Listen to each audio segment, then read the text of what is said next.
নমস্কার, সৌমেন সরকার বলছি। আজকে যে ব্যাপারটা নিয়ে আলোচনা করব সেটা কিন্তু কোনো ঘটনা নয়, বরং কিনা ঘটনা বলি এবং একজন বিশেষ ব্যক্তিত্ব। কে বিশেষ ব্যক্তিত্ব? কোনো জ্ঞানী করার দরকার নেই, শুরুতে নামটা বলে রাখি, এর নাম হচ্ছে এলন মাস্ক। যদি বলেন যে এলন মাস্ককে আমি কি চোখে দেখি, তাহলে বলতে হবে যে আমেরিকান প্রেসিডেন্টকে যদি পৃথিবীর 1 নম্বর ক্ষমতাশালী ব্যক্তি বলা হয়, তাহলে পৃথিবীর 2 নম্বর ক্ষমতাশালী ব্যক্তির নাম হচ্ছে এলন মাস্ক। এবং সত্যি কথা বলতে কি, হয়তো এটা ছোট মুখে বড় কথা হবে, যে আমেরিকান প্রেসিডেন্টের এখন যে বর্তমানে হাল, তাতে তার কর্তৃত্ব আমেরিকা দেশের মধ্যে 100% কিনা, বা তাতে ভালো মতো শেয়ার এই এলন মাস্কের আছে কিনা, সেটা কিন্তু বুঝতে হবে। এই কারণে যাওয়ার আগে, এর ব্যাখ্যা দেওয়ার আগে 2-3টে জিনিস বলে রাখি যে এলন মাস্ক কেন ইম্পর্টেন্ট। প্রথম কথা হচ্ছে যে সুনিতা উইলিয়ামসরা ফিরে আসার পরে অনেক গোটা বিশ্বই তো আপ্লুত হয়েছে এই ধরনের একটা সায়েন্টিফিক এবং টেকনোলজিক্যাল একটা এক্সেলেন্ট একটা ব্যাপার ঘটার জন্যে। এবং এর সঙ্গে সঙ্গে কিন্তু এলন মাস্কের নামটাও 100% সমানভাবে গুরুত্বপূর্ণ করছে। তারা মহাকাশচারীদের থেকে কোনো অংশে কম যাচ্ছেন না তিনি। কেন? তার কারণটা হচ্ছে যে অর্গানাইজেশন বা যার ব্যবস্থাপনায় এই মহাকাশচারীরা পৃথিবী থেকে মহাকাশে গেছেন এবং মহাকাশ থেকে ফিরে এলেন, সেটা কিন্তু ওনারই মালিকানাধীন SpaceX। এই SpaceX-এর যে টেকনিক্যাল যে অ্যাকুরেসি এবং এক্সেলেন্স, সেটা দেখে অনেকেই এতটাই বিমোহিত যে বলছে যে SpaceX-এর কাজ দেখে কিন্তু ঘড়ি ঠিক করে নেওয়া যায় যে কখন কোন অরবিটে ওই মহাকাশযান কোথায় থাকবে, তারপরে কোথায় জলে ঝাঁপ দিয়ে মহাকাশচারীদেরকে নিয়ে পৃথিবীতে অবতরণ পর্বটি শেষ করবে। এটা কিন্তু মানে সত্যি সত্যি অভূতপূর্ব। যাই হোক, তো কেন হঠাৎ এলন মাস্কের নাম বলছি? না, এলন মাস্কের নাম হচ্ছে এই কারণে যে এই ব্যক্তি, তিনি কিন্তু সরাসরি আমেরিকার বর্তমান এবং ঠিক পূর্ববর্তী যে রাষ্ট্রপতি, তাদের সঙ্গে সমানভাবে বিতর্কে জড়িয়েছেন এবং তার নিজের স্বার্থ অনুযায়ী বা পজিশন অনুযায়ী তিনি কিন্তু তার সমর্থন বদলেছেন। এক সময়তে তিনি ছিলেন ডোনাল্ড ট্রাম্পের বেশ বিরোধী, মানে 2018 নাগাদ ডোনাল্ড ট্রাম্প 16 থেকে 20 ছিলেন। তা সেই পিরিয়ডে ডোনাল্ড ট্রাম্পের যে সমস্ত বিজনেসের ব্যাপার ছিল বা নীতি ছিল, সেই নীতির বিরুদ্ধে কিন্তু অনেক জায়গাতে মুখর হয়েছেন। কিন্তু তার পরবর্তীকালে কিন্তু যখন বাইডেন আসেন, তখন তার সঙ্গেও কিন্তু তার প্রচুর খটাখটি শুরু হয়ে যায়। এখান থেকে বোঝা যায় যে আমাদের দেশের মতো তিনি কিন্তু কোনো রাজনীতিক নেতার পেছন ঘুরে বেরিয়ে কিন্তু তিনি বড় হননি। তিনি বড় হয়েছেন নিজের টার্মে। অ্যাট প্রেজেন্ট ডোনাল্ড ট্রাম্পের সঙ্গে তার যা সম্পর্ক, সেটা তো এক কথা ঈর্ষণীয়, পৃথিবীর যে কোনো শিল্পপতির পক্ষে সেটা ঈর্ষণীয়। আমাদের ভারতের যে বড় বড় শিল্পপতিরা আছেন তারা হয়তো এখান থেকে শিক্ষা গ্রহণ করতে পারেন যে তাদের কি স্ট্যান্ডিং আর এই এলন মাস্কের কি স্ট্যান্ডিং। টাকার অঙ্কে বলছি না, সাহস, যে ব্যক্তিত্ব, এইসব অঙ্কে বলছি আমি। কিন্তু শিল্পপতি টু শিল্পপতি। এবারে দেখুন যে হঠাৎ এলন মাস্ক কেন? এলন মাস্ক তার এই মুহূর্তে নেট ওয়ার্থ হচ্ছে ফোর্বস ম্যাগাজিন অনুযায়ী 366 বিলিয়ন। বিলিয়ন মানে পাশে দুটো শূন্য দিয়ে দিন, তাহলে হচ্ছে 36,600 কোটি ডলার। এবং এই যে ব্যাপারটা, এই যে টাকার অঙ্কটা, এটা কিন্তু আগের বছরের তুলনায় 948 মিলিয়ন ডলার কম, অর্থাৎ কিনা 94 কোটি মিলিয়ন, 94 কোটি ডলার কম। এই তালিকায় দ্বিতীয়তে আছেন জেফ বেজস, আমাজনের যে মালিক। তার বর্তমান নেটওয়ার্থ হচ্ছে 209.2 বিলিয়ন। আগের থেকে তার এখন ব্যবসা কমেছে 2 বিলিয়ন। এবং এদের সবারই নামের পাশে কিন্তু একটা কোম্পানির নাম দেওয়া আছে, জুকারবার্গ। আমরা সবাই জানি তিনি ফেসবুকের মালিক। 207 বিলিয়ন ডলার হচ্ছে তার এই মুহূর্তে নেটওয়ার্থ, কিন্তু আগের তুলনায় তার প্রায় 987 মিলিয়ন ডলার কিন্তু কমে গেছে। এই যে প্রথম 20 জনের মধ্যে 18তম পজিশনে রয়েছেন ভারতের মুকেশ আম্বানি। মুকেশ আম্বানি কত? মুকেশ আম্বানি হচ্ছে মাত্র 95 কোটি, মানে 95 বিলিয়ন। 1 মিনিট দাঁড়ান, একটু কনফার্ম করে নিই। 95 মিলিয়ন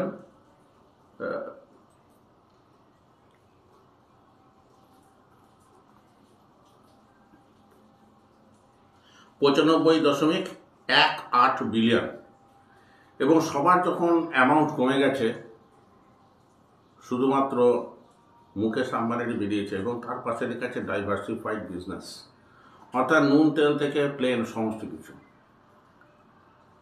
খুব একটা যে গৌরবজনক ব্যাপারটা নয়। তা এই ব্যাকগ্রাউন্ডটা কেন দিলাম? এই ব্যাকগ্রাউন্ডটা দিলাম যে টাকার একটা আলাদা ধরনের তেজ থাকে, কিন্তু সেই তেজের মধ্যেও তিনি যেন একটু অনন্য। রাষ্ট্রপ্রধানদেরকে বা প্রাক্তন রাষ্ট্রপ্রধানকে ধমকে ধমকে কথাবার্তা বলছেন।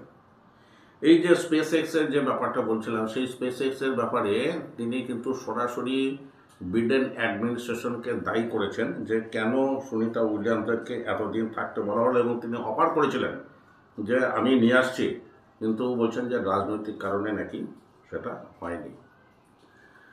ফক্স নিউজের সঙ্গে মনে হয় এলন মাস্কের একটা স্পেশাল ব্যাপার আছে, যে যখনই কিছু হয় তখন দেখা যায় যে আইদার এক্স হ্যান্ডেলে ফক্স নিউজের কোনো একটা ইন্টারভিউ দেওয়া হয়েছে, অথবা অন্য কেউ ফক্স নিউজে যে তিনি ইন্টারভিউ দিয়েছেন তার উপর বেস করে দাঁড়িয়ে অন্য কেউ কমেন্ট করছে।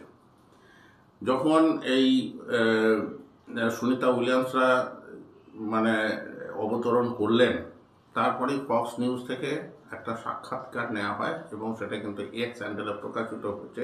টাইমস অফ ইন্ডিয়ার যে ম্যাগাজিনের যে অনলাইন যে ভার্সন, তাতে কিন্তু এই ইন্টারভিউটা উঠেছিল। তাতে দুটো প্রশ্নের উত্তর কিন্তু আমি এখানে দিচ্ছি। In the interview, Elon Musk said that he was nervous on Sunita Williams' return to Earth. Sunita উইলিয়ামসের পৃথিবীতে প্রত্যাবর্তন নিয়ে তিনি কিন্তু একটু নার্ভাস ছিলেন। I am usually a little nervous about this returns. এই ধরনের ফিরে আসার ব্যাপারে কিন্তু আমি সবসময় বেশ কিছুটা নার্ভাস বোধ করি, because there are some risk to get something to go wrong. মানে বুঝতে পারছেন যে সবসময় কিছু না কিছু কিন্তু ভুল হয়ে যায়, এবং যে ভুল হয়ে যায় পরিণতি মারাত্মক। পান থেকে চুন খসলেই কিন্তু ব্যাপারটা গেল, মানে চুনটাকে সবসময় পানের মধ্যে থাকতে হবে। But thanks to the excellent work of SpaceX team working with NASA, কিন্তু কোনো কিছুই ঘটেনি, বিকজ এই যে এক্সেলেন্ট কাজ করেছেন স্পেস এক্সের টিম, এবং স্পেস এক্সের টিম এবং নাসা টিম মিলিয়ে যে কাজ করেছে, এবং তার ফলে আমি অত্যন্ত তাদের প্রতি কৃতজ্ঞ, এবং বিশেষভাবে কৃতজ্ঞ প্রেসিডেন্ট ডোনাল্ড ট্রাম্পের প্রতি, who prioritized and expedited the return of the astronauts.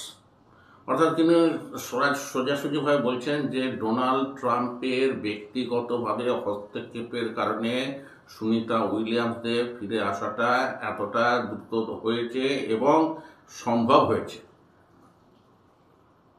এরপরে কিন্তু একটু পলিসি রিলেটেড ইস্যু আছে, যে এই যে মঙ্গলে যে মিশন চালাচ্ছে, এই মঙ্গলে মিশন স্পেস এক্স কিন্তু অ্যাকচুয়ালি নাসার সঙ্গে স্পেস এক্সের যে কী ব্যাপারটা এখন বোঝা যাচ্ছে না। আগে জানতাম সব কিছু নাসা, এখন দেখা যাচ্ছে নাসা ব্যাকগ্রাউন্ডে চলে এসছে। Space x is the main, যদিও অপারেটিভ পার্টটা সত্যি মানে স্পেস এক্স দেখছে, কিন্তু এর আগে তো অ্যাপোলো থেকে শুরু করে আরও অনেক নানা রকম অভিযান হয়েছে, তখন তো এই ব্যাপারটা দেখা যায়নি, কিন্তু এখন দেখা যাচ্ছে। তার কারণটা হচ্ছে এই যে বললাম যে পিছনে যিনি মানুষটি আছেন তিনি কিন্তু নিজের অস্তিত্ব বুঝেই ছাড়েন। তো ওকে প্রশ্ন করা হয়েছিল, Musk also talked about SpaceX beginning and his role as chief engineer. এই যে স্পেস এক্সে এলন মাস্কের কি পজিশন, তিনি কিন্তু সেখানকার চিফ ইঞ্জিনিয়ার, এবং অ্যাজ চিফ ইঞ্জিনিয়ার তিনি বলছেন যে তার কোম্পানি, যেখানে কোথায় কোম্পানির চেয়ারম্যান বা মালিক বলছেন সিইও, যদিও নিজে থেকে এই রোলটা নিয়েছেন, তা উনি বলছেন যে তার কোম্পানির যে মেইন উদ্দেশ্য হচ্ছে যে অ্যাস্ট্রোনটস অর্থাৎ মহাকাশচারীদেরকে মঙ্গল গ্রহে পাঠানো, এবং শুধু তাই নয়, কিছুদিন পরে সাধারণ মানুষকেও মঙ্গল গ্রহে পাঠানো, যেখানে তারা একটা আলাদা সিভিলাইজেশন তৈরি করে থাকতে পারে। তখন তাকে প্রশ্ন করা হয় যে এই সময়টা আসতে কতদিন সময় লাগতে পারে, তখন বলেছেন যে 25 থেকে 30 বছরের মধ্যে আশা করি এই ব্যাপারটা সম্ভব হবে। আচ্ছা, এইটা তো রাষ্ট্রপ্রধান বা নাসা প্রধানের বলার কথা ছিল, কে বলছেন? Elon Musk. যাই হোক, তো এইখান থেকেই তো ব্যাপারটা শুরু হচ্ছে। এরপরে দেখুন যে টুইট যুদ্ধ, এই যে তখনও কিন্তু সুনিতা উইলিয়ামসদেরকে নিয়ে আসা হয়নি। তা কোনো একটা জায়গাতে যেমন টিভি ইন্টারভিউতে এলন মাস্ক যেমন বলেই যাচ্ছেন যে তিনি প্রেসিডেন্ট বিডেনকে বলেছিলেন যে তিনি ফিরিয়ে আনতে প্রস্তুত, অতদিন ধরে রয়ে গেছে। তা সেটা নিয়ে কোথা থেকে হঠাৎ দেখা গেল যে একজন ড্যানিশ মহাকাশচারী, তার নাম হচ্ছে অ্যান্ড্রিয়াস মগেনসেন, তিনি সরাসরি বলছেন যে এলন মাস্ক যার কাজকে তিনি এই টেসলা বা স্পেস এক্সের কাজে যিনি মুগ্ধ, সেই যে এলন মাস্ক তার মিথ্যাচারে তিনি অত্যন্ত ব্যথিত। অর্থাৎ কিনা বিডেনকে তিনি কখনোই এই ধরনের কোনো রিকোয়েস্ট করেন, এইটি হচ্ছে তার মোদ্দা বক্তব্য। দেখুন, ডেনমার্ক যতই ইউরোপের নাক উঁচু দেশ হোক না কেন, আমেরিকার কাছে তার কি মূল্য? এইটুকু তো দেশ, একটা মানে জাস্ট চুলের বেনির মতো মানে একটা দেশ, সেখানকার একজন মহাকাশচারী, যদিও ফ্রি স্পিচের যুগে কে কোন দেশের লোক সেটা গুরুত্বপূর্ণ হওয়া উচিত নয়, কিন্তু তিনি তো বললেন, তো তিনি বলছেন যে টুইটার থেকে যখন এক্স হ্যান্ডেল হলো, তখন এই এলন মাস্ক বলেছিলেন যে এইটা পরিবর্তনের কারণটা হচ্ছে যে ফ্রি স্পিচে নাকি আগেকার টুইটার বাধা দিত। তো হচ্ছে সেই যে ফ্রি স্পিচের যে ব্যক্তি, তিনি নিজেই এতটা মানে মানে সোজা কথা মধ্য কথা যে এরকম মানে অসত্য ভাষণ করছেন। এই মঙ্গেনসেনকে তিনি কিন্তু দুবার গেছেন, এবং একবার ISS ইন্টারন্যাশনাল স্পেস যে স্টেশন সেখানকার তিনি কমান্ডারও ছিলেন, এবং তিনি কিন্তু এই স্পেস এক্সের মহাকাশযানে করেই গেছেন।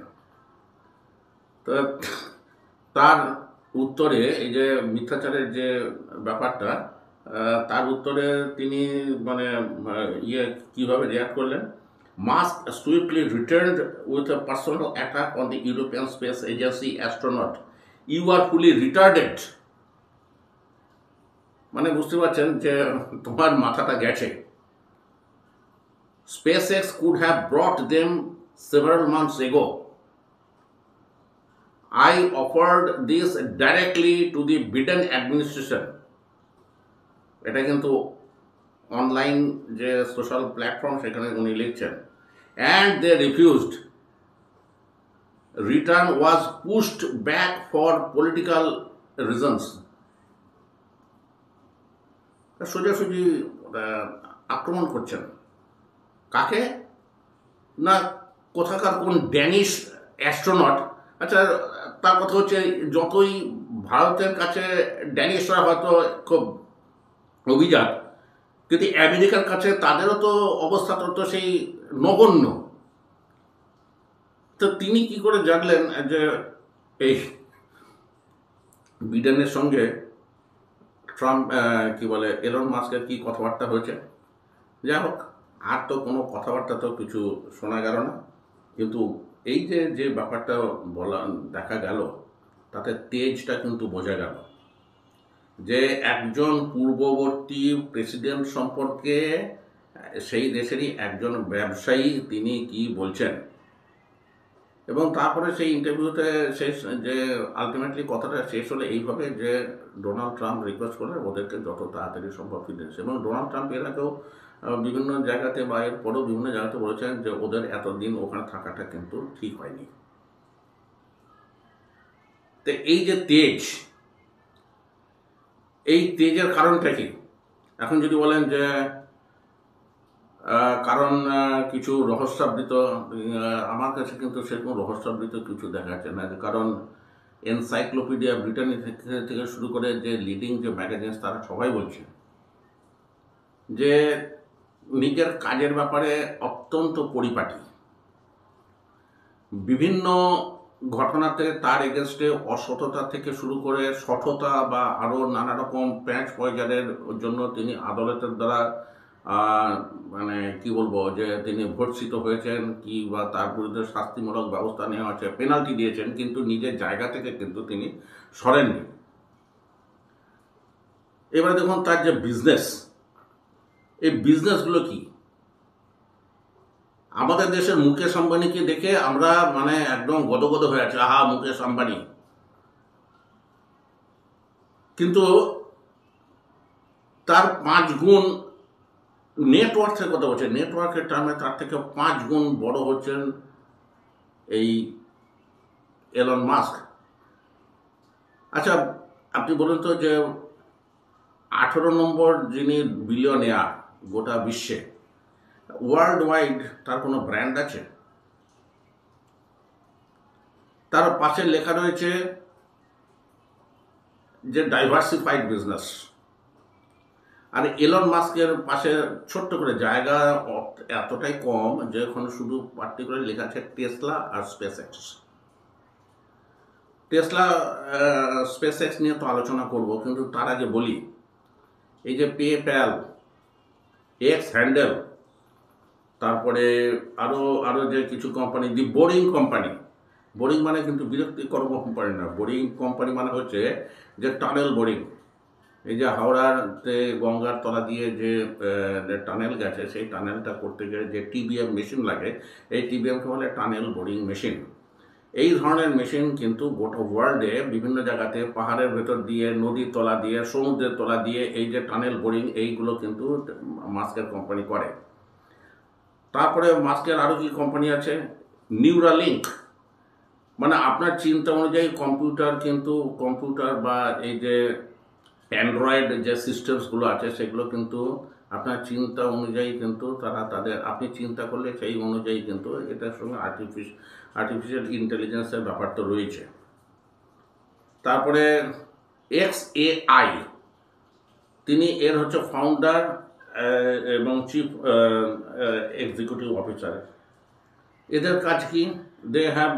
they has acquired Hotshot, a startup specializing in AI powered video generation tools. কোথায় লাগে? Bill Gates. তারপরে ওপেন এআই, চ্যাট জিপিটির নাম আমরা সবাই জানি, open AI, open artificial intelligence, এটা কার কোম্পানি? এলন মাস্কের কোম্পানি। তারপর হচ্ছে x.com। x.comটা কি? এর আগে ছিল পেপ্যাল কোম্পানি। পেপ্যাল কোম্পানির নাম আমরা সবাই জানি। পরবর্তীকালে কর্পোরেট নানা রকম বিরোধের কারণে তিনি পেপ্যাল থেকে বেরিয়ে আসেন। এসে তিনি এই এক্সকম, একটা অনলাইন একটা ব্যাংকিং সংস্থা, এবং এটাও পৃথিবীর অন্যতম লিডিং। এখন এর যে কর্পোরেট যে ব্যাপারগুলো, সেগুলো ব্যাখ্যা করতে বসলে তো মানে এলন মাস্কের যে কোন ব্যাপারটা নিয়ে আলোচনা করতে, যে ব্যাপারটা নিয়ে আলোচনা করাটা, সেই ব্যাপারটা নিয়েই কিন্তু ভলিউম চলতেই থাকবে। তো যাই হোক, এই হচ্ছে মোটামুটি এলন মাস্কের বিজনেস। তো এলন মাস্কের তাহলে লাইফটাও একটু জানা দরকার, যে এলন মাস্ক কবে কোথায় কি করেছেন বা না করেছেন। এবারে দেখুন যে এলন মাস্ক, তার বয়স কিন্তু 54 বছরও হয়নি। উনি প্রিটোরিয়াতে জন্মেছেন,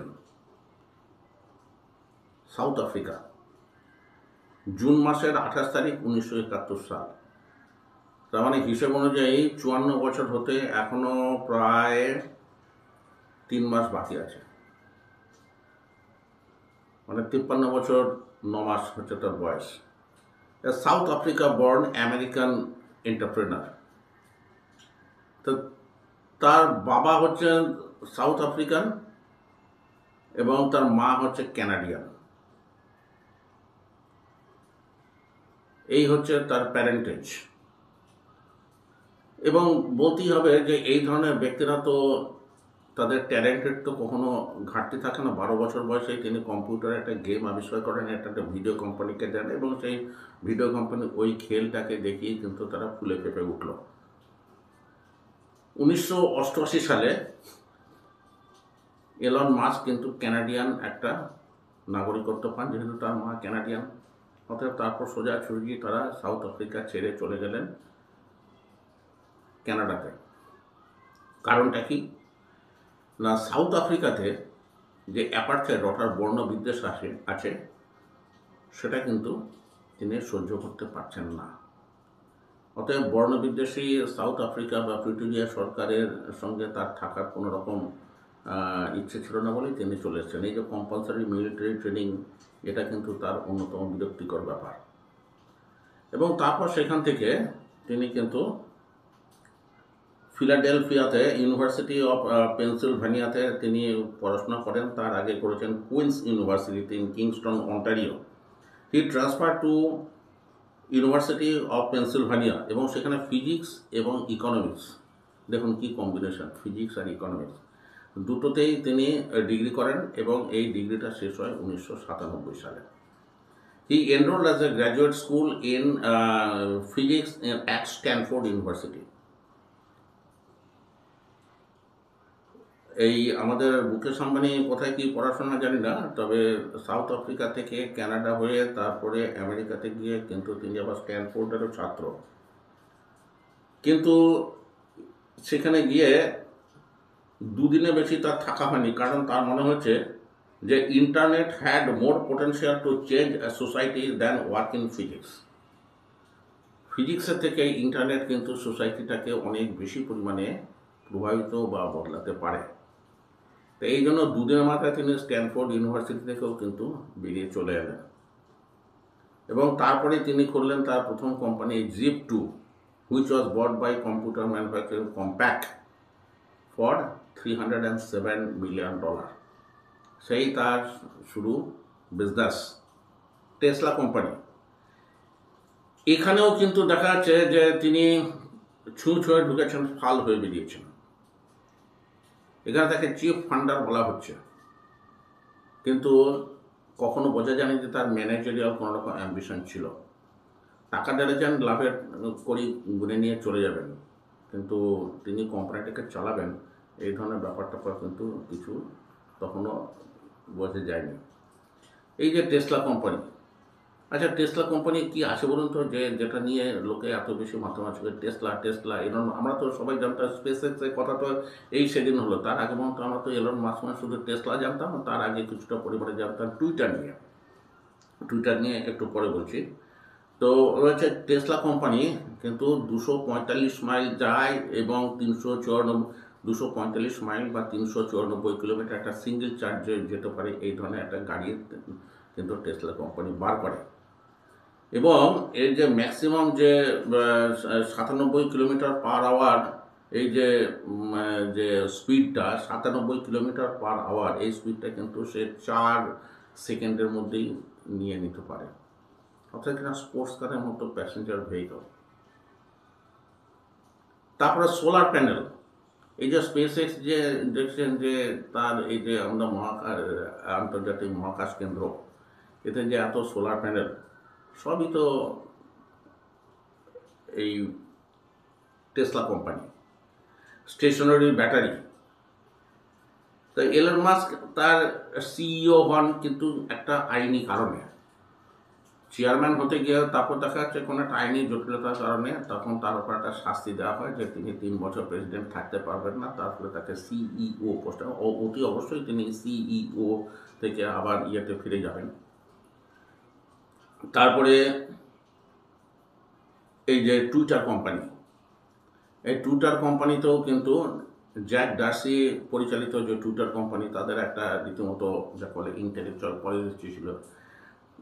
অনেক ক্ষেত্রেই কিন্তু তারা মানে মেসেজগুলোকে তারা ছাঁটাই করতেন, অনেককে তারা বাতিল করে দিতেন। ট্রাম্পেরও অনেক বক্তব্য এই থেকে কী বলে টুইটার থেকে বাদ গেছে। কিন্তু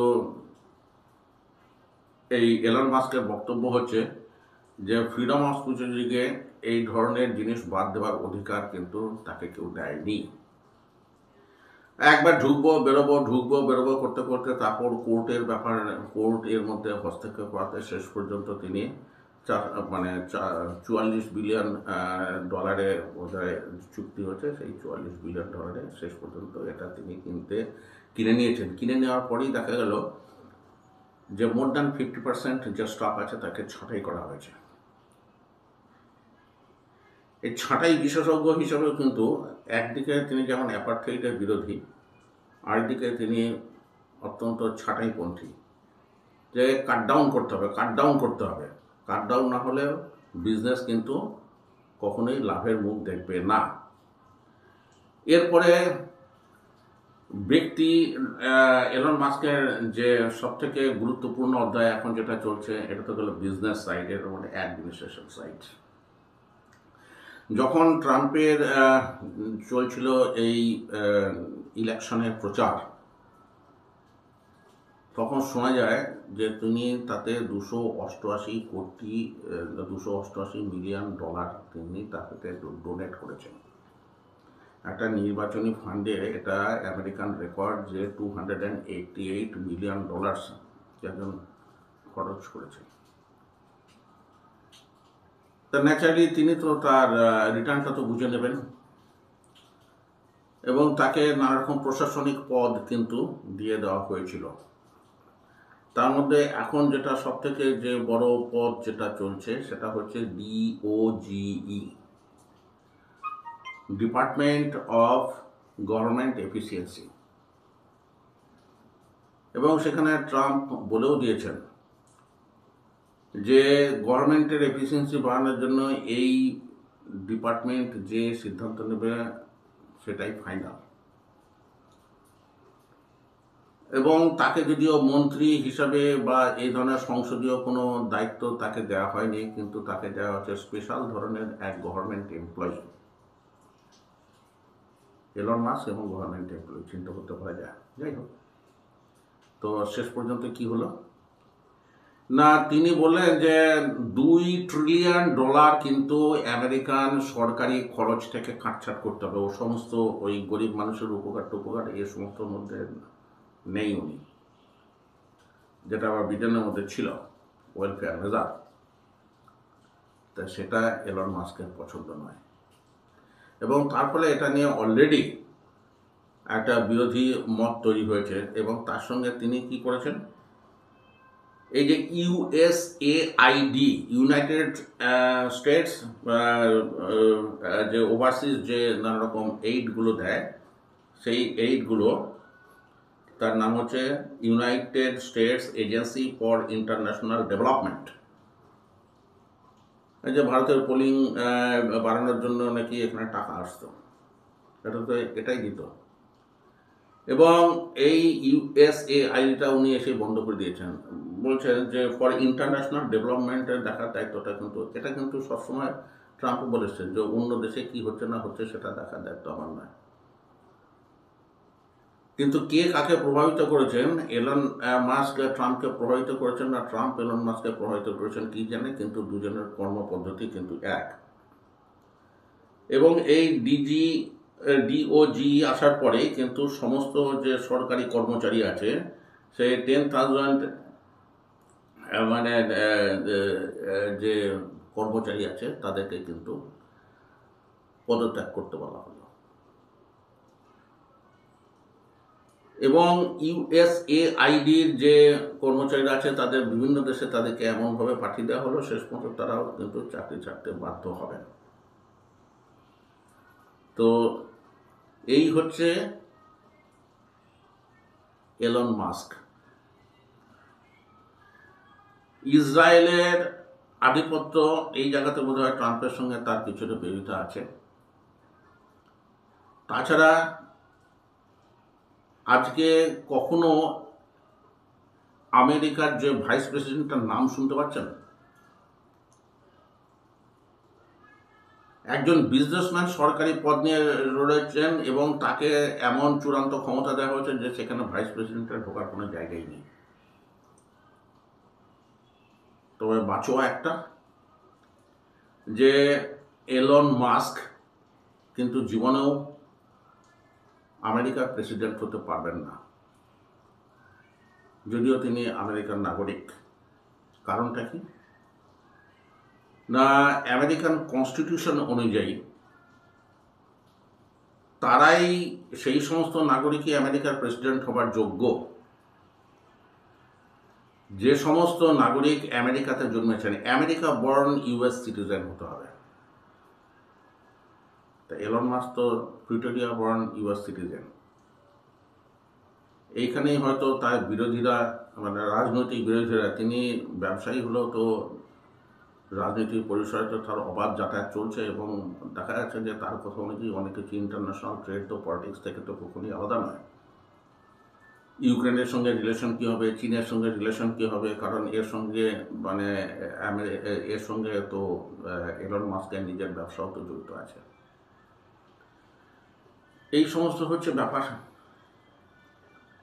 তাই এরপরে আরেকটা এপিসোড করব, যাতে এলন মাস্ক কিভাবে রাজনীতিক বা অন্যান্য সিদ্ধান্তগুলো বা ভারতের সঙ্গে তার কীরকম কী ব্যাপার চলছে সেটা